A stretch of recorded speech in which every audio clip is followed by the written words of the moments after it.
இன்னைக்கு ஒரு வசனத்தை பார்ப்போம்.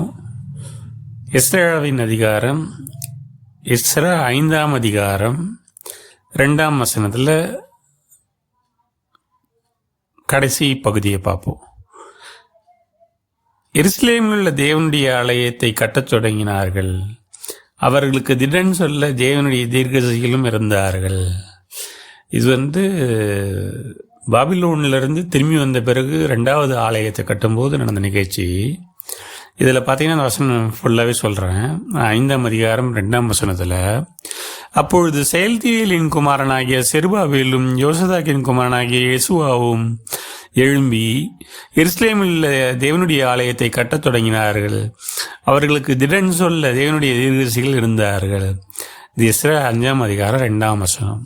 அடுத்த வசனம் எஸ்ரா 6ஆம் அதிகாரம் 14வது வசனம்.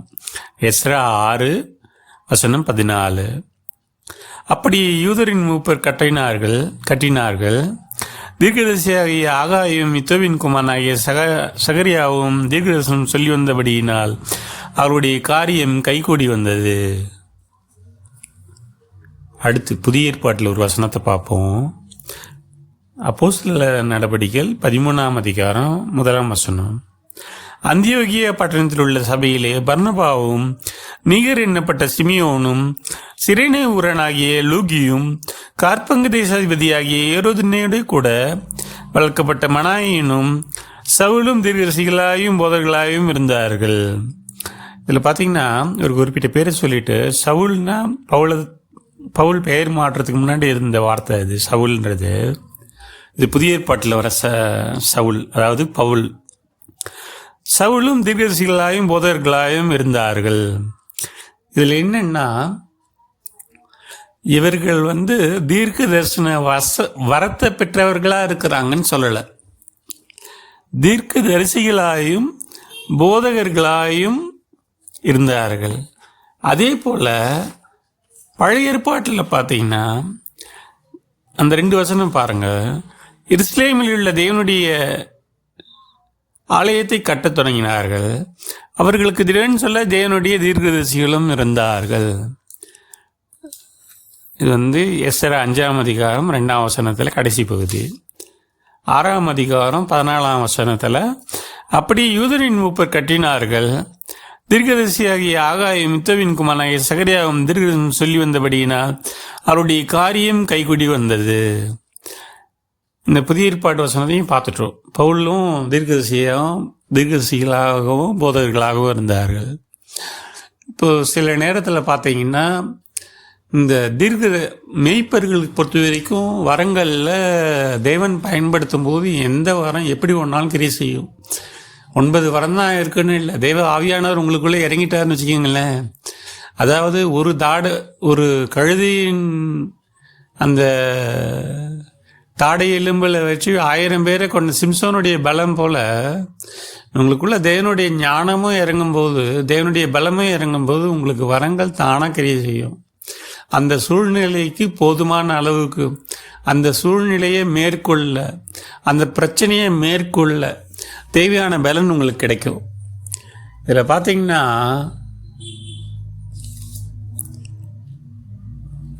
தீர்க்கதரிசிகளுடைய வேலை சபையில் அவர்களுக்கு திடன் சொல்ல தேவனுடைய தீர்க்கதரிசிகளும் இருந்தார்கள். சபையில் இந்த தீர்க்கதரிசிகளுடைய ஊழியம் ரொம்ப முக்கியம். இவங்களுக்கும் மேய்ப்பர்களுக்கும் கிளாஷ் ஆகக்கூடாது. ஏன்னா மேய்ப்பர் தான் பிரதானமாக ஊழியம், சபை ஊழியம். இந்த தீர்க்கதரிசிகள் பார்த்திங்கன்னா 2 வகையாக இருப்பாங்க. ஒருத்தர் பார்த்திங்கன்னா வெளிப்படையாக தெரிஞ்சு, அதாவது எப்படி சொல்லணும்னா எலியா மாதிரி, இல்லை அந்த பைபிளில் ஒரு சில பெயர்கள் மட்டும்தான் தீர்க்கதரிசிகளுடைய பெயர்கள் குறிப்பிடப்பட்டிருக்கு. இது இல்லாத எத்தனையோ தீர்க்கதரிசிகள் இருந்திருக்காங்க. அதாவது எலிசாவுடைய அந்த வாசிக்கும்போது தீர்க்கதரிசிகளோட கூட்டம்னு சொல்லுவாங்க. அவங்க சில தீர்க்கதரிசிகளை உருவாக்கிட்டு போனாங்க. அப்போ இருந்த தீர்க்கதரிசிகள் எல்லாமே அவங்களுக்கு அடுத்த தலைவர்களை உருவாக்கிட்டு போனாங்க.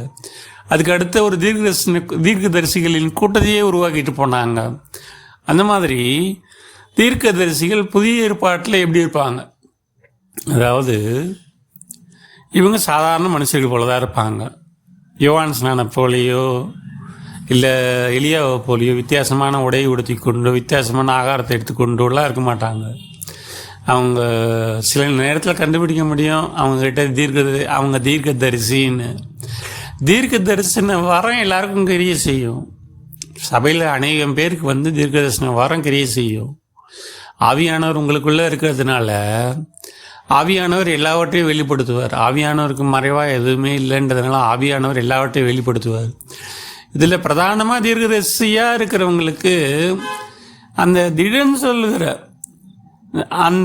சொல்ல தேவனுடைய தீர்க்கதரிசிகளும் இருந்தார்கள்னு இருக்கு. ஏசாயா 5ஆம் அதிகாரம் 2ஆம் வசனத்தில் கடைசி பகுதி. அதே மாதிரி தீர்க்கதரிசிகள் அந்த 14வது வசனம் 6:14 ஏசாயா 6ஆம் அதிகாரம் 14ஆம் வசனம். அப்படி தீர்க்கதரிசி ஆகாயும் இத்தோவின் குமாரனாகிய சகரியாவும் தீர்க்கதரிசனம் சொல்லி வந்தபடியினால் அவர்களுடைய காரியம் கைகூடி வந்தது. நீங்கள் எலிசாவை பற்றி வாசிப்பீங்க. எலிசாவை பற்றி வாசிக்கும்போது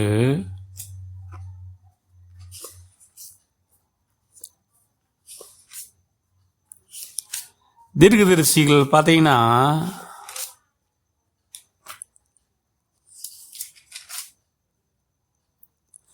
ஒரு வசனம் இருக்கு. 2 ராஜாக்கள் 6ஆம் அதிகாரம் 12ஆம் வசனம்.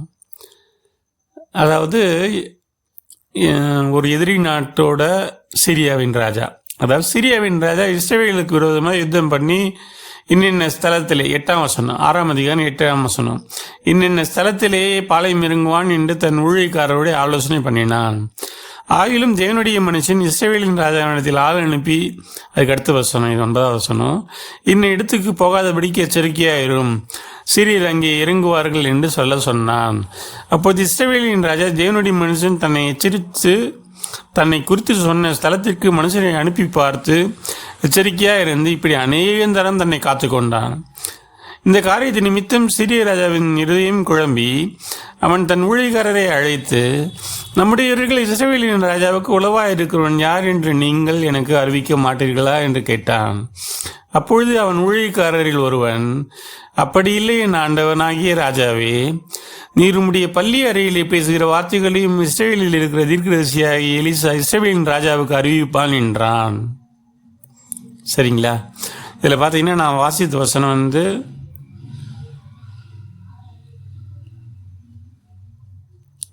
2 ராஜாக்கள் 6ஆம் அதிகாரம் 8ஆம் வசனத்திலிருந்து 12ஆம் வசனம் வரைக்கும். அதாவது அக்காலத்தில் சிரியாவின் ராஜா இஸ்ரவேலுக்கு விரோதமாக யுத்தம் பண்ணி இன்னென்ன ஸ்தலத்தில் பாளையம் இறங்குவேன் என்று தன் ஊழியக்காரனுடைய ஆலோசனை பண்ணினான் ஆரம்பித்து 12ஆம் வசனத்தில் எலிசா இஸ்ரவேலின் ராஜாவுக்கு அறிவிப்பான் என்றான். தீர்க்கதரிசிகளுக்கு இவங்க எப்போவுமே இந்த ஆவியானவருடைய அவங்க தொடர்பிலே இருப்பாங்க. பழைய ஏற்பாட்டை பொறுத்த வரைக்கும் ஆவியானவர் நிரந்தரமாக கொடுக்கப்படலை. ஒரு சில நேரத்தில் தீர்க்கதரிசிகள் மேலே ஆவியானவர் திடீர்னு இறங்குவார், திடீர்னு அமருவார். அப்போ அவங்களுக்கு வார்த்தை உண்டாகி, இந்த மாதிரி வாசிப்பீங்க, கர்த்தருடைய வார்த்தை எனக்கு உண்டாகி, கர்த்தருடைய எனக்கு வார்த்தை உண்டாகி அப்படின்னு நிறைய இடத்துல வாசிப்பீங்க. எரேமியால, எசேக்கியேல் எல்லாம். அந்த மாதிரி பழைய ஏற்பாட்டில் சில அந்த குறிப்பிட்ட பேர் தான் தீர்க்கதரிசியாக இருந்தாங்க. அவங்களுக்குள்ள பார்த்தீங்கன்னா ஆவியானவர் நிலை கொண்டு இருந்தால் தான் இந்த அடுத்து நடக்க போகிறத பற்றியோ இங்கிருந்தே ஒரே இடத்துல இருந்து கொண்டே இன்னொரு இடத்துல என்ன நடக்குதுன்றத அந்த இடத்த காரியத்தை அந்த வெளிப்பாட்டை பெற்றுக்கொள்ள முடியும். இதில் இந்த பழைய ஏற்பாடு தீர்க்கதரிசிகள் இப்படி இருந்திருக்காங்க. பள்ளி அறையில் பேசுகிற வார்த்தைகளில் கூட அந்த தீர்க்கதரிசி ராஜாவுக்கு அறிவிப்பான்னாங்க. புதிய ஏற்பாடில் தீர்க்கதரிசிகளாயும் போதர்களாயும் இருந்தார்கள்னும் போது இதோட தரம் எந்த அளவிலும் குறையலை. ஆனால் என்னென்னா, நம்ம தீர்க்கதரிசனம் எப்படி உரைக்கிறோம், தீர்க்கதரிசிகளுக்கே இப்போ தீர்க்கதரிசனம் எப்படி உரைக்கிறதுன்னு தெரியாத காலத்தில் இருக்கும். சபை அந்த அளவுக்கு சோபையாக மங்கி போன நிலைமையில் இருக்குது. அதாவது தீர்க்கதரிசி சுடராக இருக்க வேண்டியவன், தீபமாக இருக்க வேண்டியவன், அதாவது வழியாக இருக்க வேண்டியவன், வெளிச்சமாக இருக்க வேண்டியவன், இவனே பார்த்தீங்கன்னா மங்கி எறிகிற திரிய போல இருக்கான். இவனுக்கே வெளிச்சம் இன்னொருத்தர் தான் கொடுக்க வேண்டிய நிலைமையில் இருக்கிற மாதிரி இருக்குது. அந்த நிலைமையில தான் இப்போ இருக்கிற சபைகளில் வந்து இருக்கிறாங்க. அதாவது ஆண்டவர் இயேசு கிறிஸ்துக்குள்ள அந்த 5 வகையான ஊழியங்களும் பிரகாசித்தது. வரங்கள் 9 மட்டும் இல்லை, ஆவியானவர் முழுவதுமாக செயல்பட்ட ஒரே ஒரு மனிதர். அதாவது ஆவியானவர் வேற, அந்த மனிதர் வேறன்னு இல்லாத அளவுக்கு, அதாவது தேவகுமாரன் அதாவது அவர் வந்து ஆவியை பெற்ற பிறகு தேவகுமாரனா செயல்படும் போது, அதாவது அவர் ஆவியை பெறத்துக்கு முன்னாடி, அவர் ஆவியை பெறுவதற்கு முன்னாடி, பரிசுத்த ஆவியானவரின் வல்லமையை பெறுவதற்கு முன்னாடி எந்த ஊழியத்தையும் செய்யலவர். அந்த 12ஆம் வயதுலேருந்து 30ஆம் வயது வரைக்கும் எந்த ஊழியத்தையும் எந்த அற்புதத்தையும் அவர் செய்யவில்லை. இதை பற்றின அவர் என்ன பண்ணாருன்றதும் அதில் கொடுக்கப்படலை. நம்மளுக்கு அந்த வரலாறு, அந்த குறிப்புகள் இல்லை. இதை பற்றி நம்மளுக்கு ஆராய்ச்சி தேவையில்லை. நம்மளுக்கு கொடுக்கப்பட்ட வசனத்தை மட்டும் பார்ப்போம். இதில் இயேசு கிறிஸ்துக்குள்ள, ஆண்டவராக இயேசு கிறிஸ்துக்குள்ள எல்லா காரியங்களும் வெளிப்பட்டது. நீங்கள் வந்து தேவனை பார்க்கணுன்னா, கண்ணுக்கு புலப்படாத தேவனை பார்க்கணுன்னா கண்ணுக்கு புலப்படுகிற இயேசு கிறிஸ்துவை பார்த்தா தெரிஞ்சுக்கலாம். அந்த வசனத்தை பார்த்தா தெரிஞ்சுக்கலாம், இந்த வார்த்தையை பார்த்தா தெரிஞ்சுக்கலாம். ஆவியானவர் எப்படி செயல்படுவார், பிதாவாகிய தேவன் எப்படி செயல்படுவாருன்றதுக்கு ஒரே ஒரு அடிப்படை, அதாவது ஒரே ஒரு வெளிச்சம் நம்மளுக்கு தேவனுடைய வார்த்தை தான். பிதா எப்படி செயல்படுவார், பிதாவின் குணாதிசயம் எப்படி, ஆவியானவரின் குணாதிசயம் எப்படி, இவங்க 2 பேரையும் தெரிந்து கொள்ளணும்னா இயேசு கிறிஸ்துக்குள்ளே பார்க்கலாம். முழுவதும் இவங்க 2 பேரும் எப்படி செயல்படுவாங்கன்றது இயேசு கிறிஸ்துக்குள்ளே தான் பார்க்க முடியும். அதுபோல் அவருக்குள்ளே தீர்க்கதரிசனம் வர இருந்தது. ஒரு கட்டத்தில் பார்த்தீங்கன்னா அவர் ஒரு மலையிலேருந்து தள்ளத்துக்கு போகிறாங்க, ஒரு செங்குத்தான மலை வரைக்கும் கொண்டு போகிறாங்க. அங்கேருந்து அவர் மறைந்து வேற ஒரு இடத்துல வந்து தென்படுறாரு. இந்த மாதிரி அநேக வரங்கள் இருக்குது. நம்ம வந்து வெறும் 9 வரங்கள் தான் இருக்குதுன்னு நினச்சிக்கிட்டு 9 வரங்களையே பேசின்னு இருக்கோம். இதையே வந்து முழுமையாக பெற்றுக்கொண்டவங்க பூமியில் குறைவு. இந்த 9 வரங்கள் கிரி செய்கிறதே பெரிய விஷயம். இது 9 வரங்கள் கிரி செய்யுதுன்னா அவங்கக்கிட்ட 9 கனிகள் இருக்குமான்னு தெரியல. அது இல்லாத அவங்களால சபையில் நிலைநிற்குமானே தெரியல. ஏன்னா மனுஷன் சாதாரண மனுஷன், மண்ணான மனுஷன், அவனுக்குள்ள அந்த பெருமை வந்துடும். பிசாசு அடைந்த ஆக்கினியை அடையாதபடிக்கு தேவன் வந்து அவனை காத்துக்கொள்ளணும். வரங்கள் அதிகமாக பெருமை அதிகமாகும். தீர்க்கதரிசிகள் வந்து சபையில் வந்து சில நேரத்தில் மெய்ப்பர்களை தாண்டி போகிற நிலைமைக்கு வரக்கூடாது. இணைந்து செயல்படுற காரியமாக இருக்கணும். ஏதாவது அவங்க வேத வசனத்தோடு ஒத்து போகணும். ஏதாவது எப்படி சொல்லுதுன்னா, மெய்ப்பருக்கு அடங்கி இருக்கணும்னு சொல்லலை, வசனத்துக்கு அடங்கி இருக்கணும். அதாவது யாருக்கு என்ன வெளிப்பட்டதோ, இப்போ சபையில் பொறுத்த வரைக்கும் புதிய ஏற்பாடு சபையில் பிரசங்கம் ஒருத்தர் பண்ணிக்குதான்னு வச்சுக்கோங்களேன். சபையில் ஒரு காரியம் ஒரு தீர்க்கதரிசி கூட இருப்பார். அவருக்கு வெளிப்பட்டதுன்னா அதை உடனே அந்த நேரத்தில் ஒரு வெளிப்படையாக பழைய ஏற்பாடு காலத்தை போல் வெளிப்படுத்த முடியாது. அதுக்குன்னு தக்க சமயத்தில் தனியான நேரத்தில் மெய்ப்பரோடவோ எந்த ஊழியக்கார பேசின்னு இருக்காங்களோ நிறையோ குறையோ, அதாவது கர்த்தர் என்ன அந்த தீர்க்கதரிசிக்கு வெளிப்படுத்தினாரோ அதை வெளிப்படுத்தினது சொல்லலாம். சில நேரத்தில் கர்த்தர் வந்து மறைத்து வைக்க சொல்லுவார். கர்த்தர் மறைத்து வைக்க சொல்கிறாருன்னும் போது அதை மெய்ப்பராக இருந்தாலும் சரி, யாராக இருந்தாலும் சரி, அதை வெளியிடக்கூடாது. மெய்ப்பர்களுக்கு வந்து பெரும்பாலான வார்த்தைகள் வந்து கொடுக்கப்படுகிற வார்த்தைகள் வெளிப்படுத்தக்கூடிய வார்த்தைகளாக இருக்கும். தீர்க்கதரிசி கொடுக்கப்படுகிற வார்த்தைகள் வந்து எச்சரிப்புக்காக கொடுக்கறதுனால சில நேரத்தில் எந்த சூழ்நிலையில் எச்சரிக்கணுமோ அந்த சூழ்நிலையில் தான் எச்சரிக்கணும். அதாவது தாவீது விழுந்து போன போது, தாவீது ஒரு மேய்ப்பர், அரசனாயிட்டார். பட்சபா விஷயத்தில் அவர் விழுந்தபோது உடனே போய் நாத்தான் எச்சரிக்கல. அது அந்த சூழ்நிலையில் ஒரு குறிப்பிட்ட காலம் இருந்தது. தாவீது பொறுத்த வரைக்கும் அந்த பிள்ளை குழந்தை பிறந்து அதுக்கப்புறமாட்டு தான் அது அடிக்கப்பட்டது. அதுக்கப்புறம் தான் ஒரு சங்கீதம் 51 எழுத ஆரம்பிக்கிறாரு. சங்கீதம் 51 தேவனோட உறவாடுகிறார். அந்த சங்கீதம் மூலமாக தேவனோட மீண்டும் தம்முடைய உறவை புதுப்பித்துக் கொள்கிறார். அதனால் நாத்தான் தீர்க்கதரிசிக்கு தெரியும், எப்போ உரியாவுக்கு அவர் கடிதம் எழுதினாரோ அப்போவே நாத்தான் தீர்க்கதரிசிக்கு தெரியும். இந்த மாதிரி உரியா கொல்லப்பட போகிறது நாத்தான் தீர்க்கதரிசிக்கு தெரியும். தீர்க்கதரிசிகளுக்கு தெரியாமல் தேவன் ஒரு காரியத்தை நகரத்தில் செய்ய மாட்டார். இப்போ இருக்கும்போது அந்த உயிர் போகுது. ஆனால் வந்து தேவன் வந்து எந்த தீர்க்கதரிசிகளையும் உயிர் போகிறதுக்கு முன்னாடி அனுப்பலை. அதாவது இது எப்படி சொல்லணும்னா, சில நேரத்தில்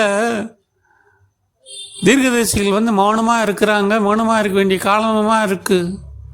இது வந்து எப்படின்னா, அவங்க அந்த ராஜாவுக்கு பயந்து அடங்கியிருக்கல. தேவன் எப்போ சொல்கிறாரோ அப்போ தான் போனாங்க. பழைய ஏற்பாடு முழுவதுமே தேவனுடைய ஆவியின் 70 நாள் தான் போனாங்க. அதாவது ஆண்டவராட இயேசு கிறிஸ்து முதலாம் வருகையில் குழந்தையா தேவாலயத்துக்கு அந்த பலி செலுத்து தேவாலயத்தில் அவருடைய 8ஆம் நாளில், அவர் பிறந்த பிறகு 8ஆம் நாளில் தேவாலயத்துக்கு கொண்டு போகப்பட்ட போது அந்த சிமியோனும் அந்த அண்ணாள் அவங்களும் இருக்கும்போது தேவ ஆவியினால் ஏவப்பட்டு வந்தாங்க. ஏவப்படுகிறது உங்களுடைய ஆவியா தேவனுடைய ஆவியான்னு தெரியணும். முதல்ல தீர்க்கதரிசிகளுக்கு ஏவப்படுவது வந்து மனுஷருடைய ஆவியா, தன்னுடைய ஆவியா, அல்லது பிறருடைய மனுஷர்களுடைய ஆவியினால் நம்ம ஏவப்படுகிறோமா, ஏதாவது ஒரு எத்தர்களால் நம்ம ஏவப்படுறோமா, ஏமாற்றுக்காரர்களால் நம்ம தூண்டப்படுகிறோமா, அல்லது இது தேவனுடைய வார்த்தையா? சில நேரத்தில் பிசாசு கூட மனிதர்கள் மூலமாக என்ன பண்ணுவான்னா, நம்மளுக்குள்ள சில எண்ணத்தை போடுவான், கலைகளை விதைப்பான். இந்த மாதிரியான தீர்க்கதரிசனத்தை சொல்லு, அந்த மாதிரி மனசை தூண்ட முடியும், ஆவியை தூண்ட முடியும். ஆவியின் ஏவுதல் இருக்கும். சில மனிதர்கள் வந்து மற்ற மனிதர்களை அதாவது ஆளுகிறதுன்னு சொல்லுவாங்க. இதுதான் அவங்க ஆவியை ஏவுவாங்க, இதை செய்யும்படி, இதை சொல்லும்படி, இதை நினைக்கும்படி.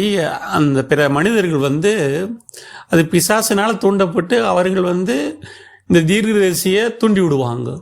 ஏதாவது ஒரு வார்த்தை பேசட்டும், தற்பெருமைக்காகவோ இல்லை பெருமை பேசி அவன் திரும்பி விழுந்து போகிறதுக்காகவோ, தீர்க்கதரிசிக்கு கேடுண்டாகும்படி அவர்கள் வந்து இந்த காரியங்களை பிசாசு செஞ்சு அது மனிதர்கள் மூலமாக தான் செய்கிறான்.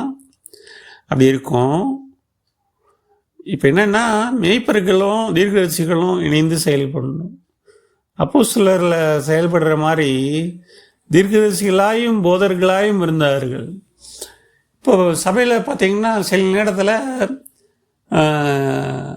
வெளிப்பாடு இருக்கும். சில பேருக்கு தெரியும், இந்த குடும்பத்துக்கு இந்த பிரச்சனை தான் இருக்குது, இந்த பிரச்சனை தான் இவங்களுக்கு இருக்குது, தனிப்பட்ட மனிதனுக்கு இந்த பிரச்சனை இருக்குது, இந்த குடும்பத்துக்கு இந்த பிரச்சனை இருக்குது, இல்லையா இந்த சபையில் இன்னும் என்ன மொத்தமாக கூட்டம் எந்த வகையான ஆவி செயல்படுறது மெய்ப்பனுக்கு விரோதமாக இருக்குதுன்றது தெரிய வரும் மெய்ப்பர்களுக்கு.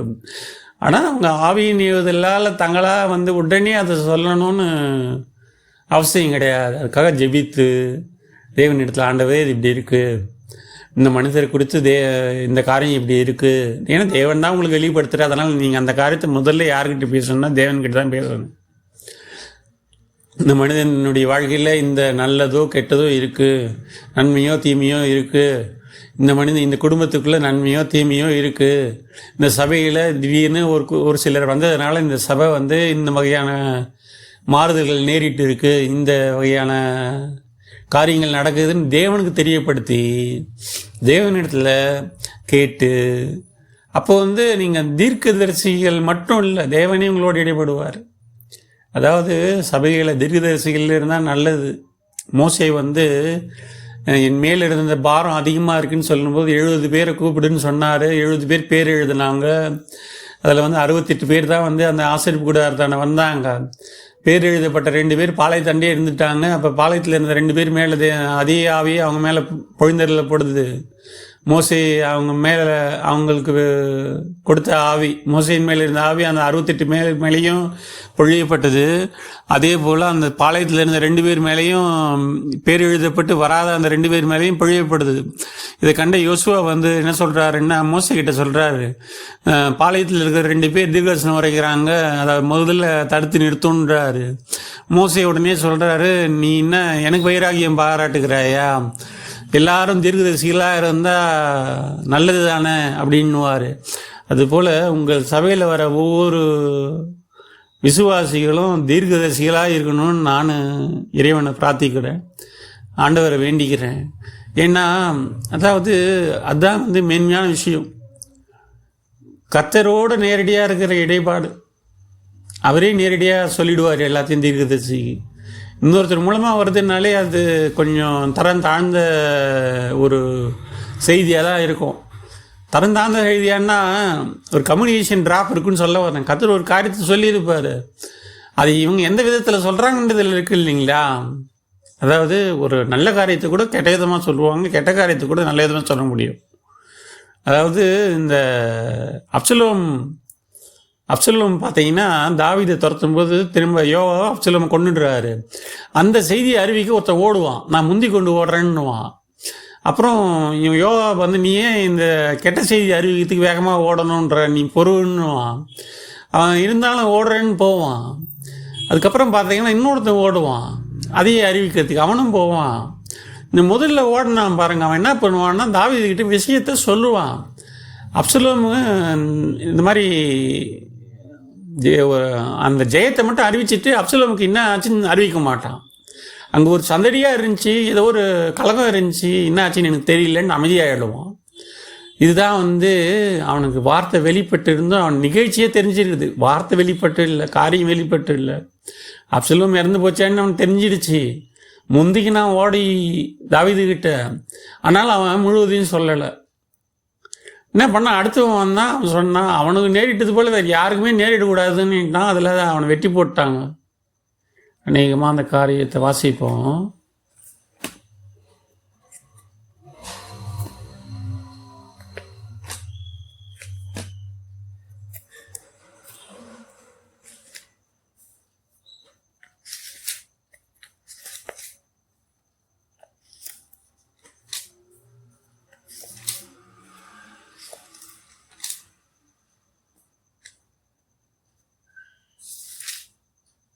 ஒரு நிமிஷம்.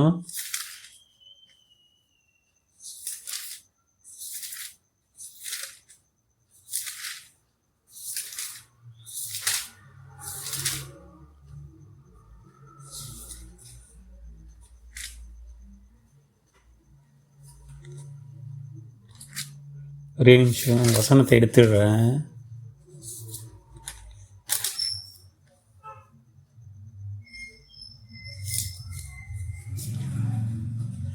அதாவது 2 சாமுவேல் 18ஆம் அதிகாரம்.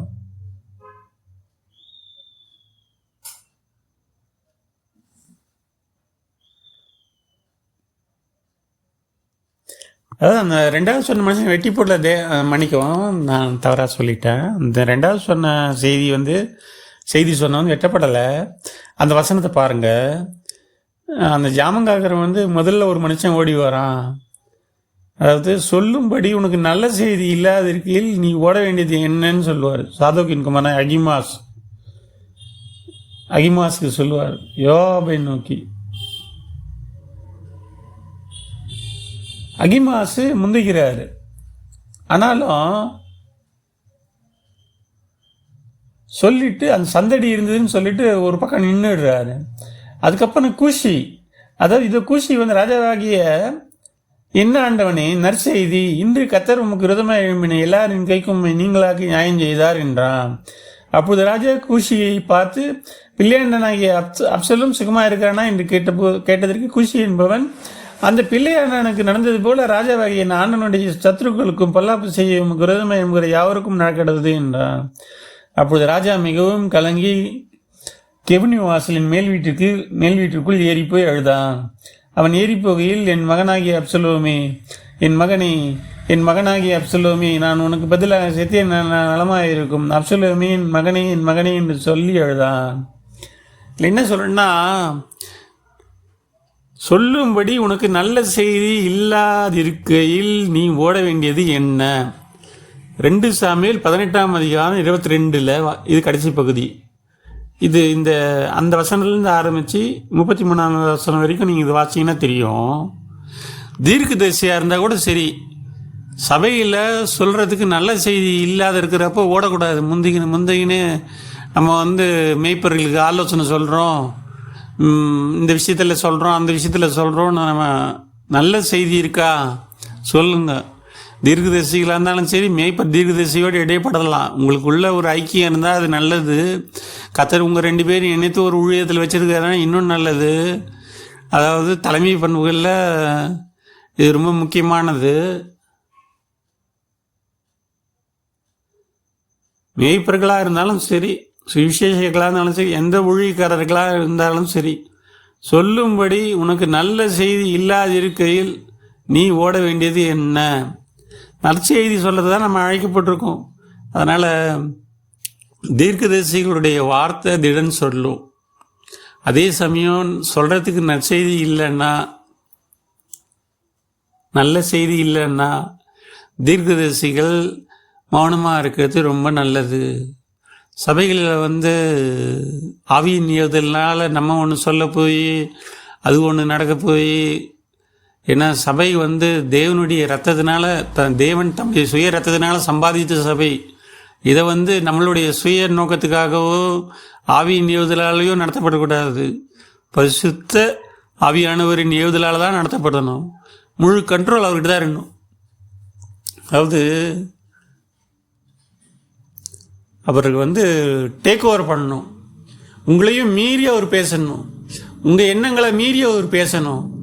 நீங்கள் ஒரு செய்தியை ஆயத்தம் பண்ணியிருப்பீங்க, அது சொல்ல வராத வேற ஒரு செய்தியை கூட அவர் உங்களை டேக் ஓவர் பண்ணி அவங்க ஜனங்களின் தேவைக்கேற்ப பேசுகிற அளவுக்கு வரணும்.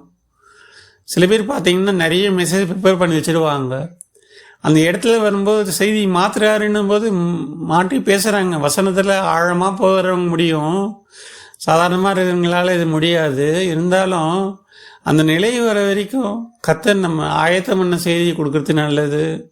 அது இல்லாத உங்கள் சபையில் ஒரு தீர்க்கதரிசி இருக்கணும்னு ஜெபிங்க. அதாவது கர்த்தருடைய வார்த்தையை நேரடியாக வெளிப்படையாக ஒரு பயம் இல்லாமல் அறிவிக்கக்கூடிய தீர்க்கதரிசி இருக்கணும்னு நீங்கள் கர்த்தருக்கு ஜெபிங்க. வெறும் சபை மேய்ப்பர்களால் மட்டும் இல்லை, தீர்க்கதரிசிகளும் ஒரு தூண் மாதிரி. அவங்க அப்போஸ்தலர்கள் சபையில் இருக்கிறாங்களான்னு தெரியாது. மேய்ப்பர்களும் தீர்க்கதரிசிகளும் இணைந்து செயல்பட முடியும். ஒரு சபையிலும் தீர்க்கதரிசிகள் இருக்க வேண்டியது அவசியம். மோசே சொன்னது போல் எல்லாரும் தீர்க்கதரிசிகளாக இருந்தால் நலமாக இருக்குமே. அந்த காலத்துக்கு நேராக தான் நம்மளை ஆவியானவர் நடத்தி கொண்டு செல்கிறார். கர்த்தருடைய நாமத்தை ஸ்தோத்திரம். இதோட என்னோட வார்த்தைகளை முடித்துக் கொள்கிறார்.